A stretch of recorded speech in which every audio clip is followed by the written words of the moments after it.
जनपद शामली में गन्ना किसानों के द्वारा चलाए जा रहे धरना प्रदर्शन के 9वें दिन जैन चौधरी धरना स्थल पर पहुंचे और किसानों को संबोधित करते हुए कहा कि अब धरना प्रदर्शन को 9 दिन हो गए हैं, लेकिन सरकार या प्रशासन द्वारा कोई ठोस कदम नहीं उठाए गए हैं। हालांकि आयोजकों ने पहले ही साफ कर दिया था कि इस मंच को राजनीतिक मंच न बनाया जाए और सिर्फ गन्ना किसानों के हित को लेकर ही बात की जाए। लेकिन जैन चौधरी ने माइक संभालते ही कहा कि आप लोग राजनीति से क्यों बच रहे हैं? यहाँ का किसान तो पूर्ण रूप से राजनीतिक है और बिना राजनीति के हमारी बात कोई सुनता भी नहीं है। अगर गरीब मजदूर किसान राजनीति करे और संगठित रहे तो सरकार मजदूरों के आगे पीछे घूमेगी। राष्ट्रीय लोकदल के उपाध्यक्ष जैन चौधरी ने अपने भाषण के दौरान हजारों किसानों को संबोधित करते हुए कहा कि आपके गुस्से को देखकर लगता है कि आप इस सरकार को कतई पसंद नहीं करते और इस सरकार को जल्द से जल्द बदलना चाहते हैं। गन्ना मंत्री इसी क्षेत्र से हैं और यहाँ पर गन्ना किसानों का सबसे ज्यादा शोषण हुआ है। आपको बता दें कि गन्ना किसान इस धरने के दौरान मुंडन कराने और सरकार की जनाजा नमाज भी पढ़ चुके हैं। वहीं धरने का 9वां दिन था जिसमें जैन चौधरी किसानों को संबोधित कर रहे थे। अंत में संबोधन के दौरान जैन चौधरी ने किसानों से कहा कि हल्ला कम हो रहा, इसको ज्यादा करने की जरूरत है। अब ऐसे हालात में जब किसान 9 दिन से खुले आसमान के नीचे धरने पर बैठा हो, उसको इस तरह से हल्ला ज्यादा करने के लिए बोलना कहीं माहौल खराब न कर दे।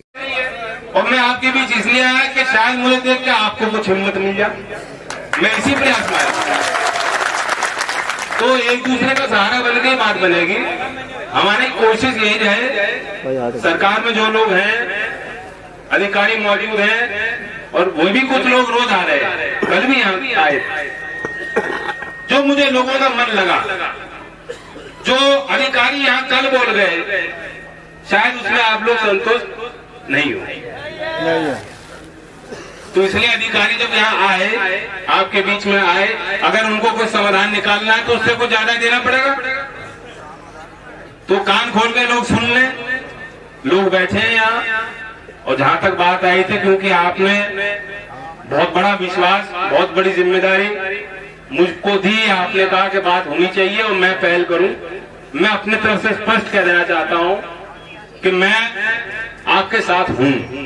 यहाँ फैसले जिम्मेदार लोग बैठे हैं, मुझे इतना अनुभव नहीं है, लेकिन चौधरी उपाधि होती है। चौधरी तो हर एक आदमी है जो सक्षम है फैसले लेने में। आप सब चौधरी हैं यहाँ, और इसलिए यहाँ बैठ के चंद लोग तय कर लो, रणनीति बना लो, लड़ाई आगे लड़नी है उसके लिए भी तैयार है। कोई समाधान आज निकलता हो तो उसके लिए भी तैयार है। और बीजेपी वालों को कहना चाहता हूँ, मैं नहीं, मेरे समझ से परे जो लोग कहते हैं राजनीति नहीं होनी चाहिए। देश के प्रधानमंत्री भी कहते हैं vote bank politics, vote bank राजनीति मत करो। राजनीति और किस लिए होती है? वोट बैंक होना चाहिए। वोट बैंक का दबाव राजनीति में कमजोर हो गया है। जिस दिन इस देश में किसान मजदूर का वोट बैंक हो जाएगा, सारी सरकारें जो आपके कहे से चलेंगी, आपके चारों तरफ घूमेंगी, सरकारी तंत्र आपके कहे में रहेगा। लेकिन हमारा वोट तो नहीं ना, वोट तो गुर्जर का है, वोट जाट का है, वोट हिंदू का है, वोट मुसलमान का है। तो इस चीज को दूर करो, राजनीति से मत डरो। चौधरी चरण सिंह जी ने गांव में रहने वाले लोगों के अंदर वो चेतना जगाई थी और सीधे साधारण ईमानदार लोगों का चयन कर करके उनको देश की संविधान के मानने के लिए देश के सदनों में भेजा था, चाहे दिल्ली की हो पंचायत, चाहे लखनऊ की पंचायत। तो राजनीति से मत डरो। यहाँ का आदमी तो बहुत पॉलिटिकल है। के कारण 200 करोड़ से ये आंकड़ा पार हो चुका है। किसान की वो हालत नहीं है, किसान बहुत तंगी झेल रहा है और ये जो है बहुत बड़ा पाप है। आज हमने लोगों के बीच में कहा ये सरकार का काम होता है। 14 दिन का वादा योगी सरकार ने किया था, जिसको निभा नहीं पा रहे लोग। जैन जी, गन्ना अधिकारी ने यहाँ मिल मालिक को प्रशासन के तौर से जून 2018 में आखिरी चिट्ठी लिखी थी। 6 महीने के लिए सो गई थी सरकार क्या? 6 महीने क्यों नहीं इन्होंने को प्रयास किया?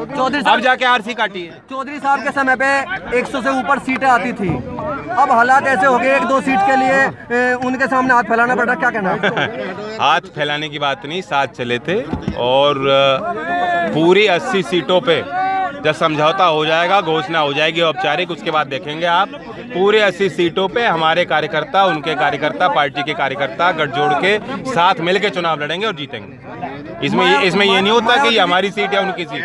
अखिलेश जी आपको साथ में लेके चल रहे हैं, मायावती जी दूरी बना रही है क्या? नहीं, ऐसा कुछ नहीं, ऐसी कोई बात नहीं। अभी हम लोग मंच पे थे, साझा मंच था कैलकाटा में, और कुछ देर रुकिए आप, घोषणाएं हो जाएंगी। धन्यवाद। चौधरी साहब, प्रियंका गांधी जी सक्रिय रूप से, हाँ चौधरी साहब प्रियंका गांधी जी नहीं तो अच्छा है, अगर उन्होंने फैसला लिया है अच्छा है, अच्छे लोगों को राजनीति में आना चाहिए। धन्यवाद।